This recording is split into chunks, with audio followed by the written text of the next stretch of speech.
Yes, Audrey, good morning sa'yo. Good morning, Pilipinas. Ito na po ang latest sa lagay ng ating panahon.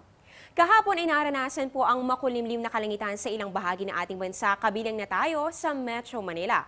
Dahil po yan sa pag-akyat ulit ng ITCZ o Intertropical Convergence Zone na nakaapekto, dito po yan sa Southern Luzon, Visayas at pati rin po dito sa may Mindanao area. Sa araw na ito ay patuloy na iiral ang ITCZ pero kumpara kahapon, mas kaunting lugar na po ang makakaranas ng epekto nito. Ngayon po ay partikular yang magpapaulan dito po yan sa bahagi ng Palawan at pati rin po dito sa buong Visayas. Pero maaaring umabot rin po ang pag-ulan dito po sa Mindoro, Marinduque at Romblon. Dito naman po sa atin sa Metro Manila at natitirang bahagi ng ating bansa, magkakaroon naman po tayo ng bahagyang maulap hanggang sa maulap na kalangitan na maaaring magdala naman ng mga pulupulong pag-ulan o pagkidlat pagkulog lalo na po sa hapon o sa gabi. Ayon kay Mr. June Galang, weather forecaster ng Pag-asa, humina po kasi ang ridge ng high pressure area. Ito po yung dahilan ng mainit na panahon nitong mga nakarang araw, kung saan naitala pa nga po natin ang 35 degrees Celsius dito po yan sa Quezon City. Pero po sa paghina ng high pressure area, dito naman po nagkaroon ng daan, ito pong ITCZ para muling umakyat at muling makaapekto dito po sa ating kapuluan.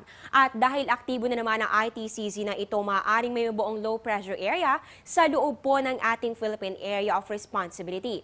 Pero ngayon po ay may namomonitor na po ang Pag-asa na sama ng panahon. Sa labas pa naman po yan ang ating Area of Responsibility.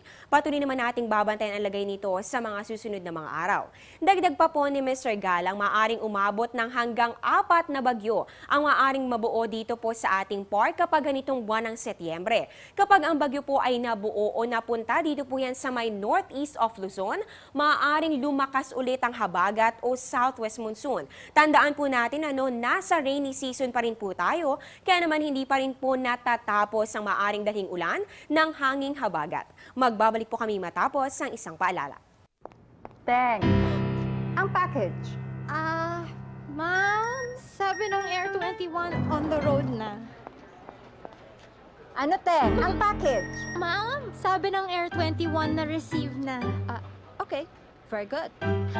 Basta padala, sagot ka ng Air 21. May real-time delivery updates via text para worry-free ka. Teng, ang package, napadala mo na? Yes, ma'am, sa Air 21. Sa Air 21, sagot ko, padala mo.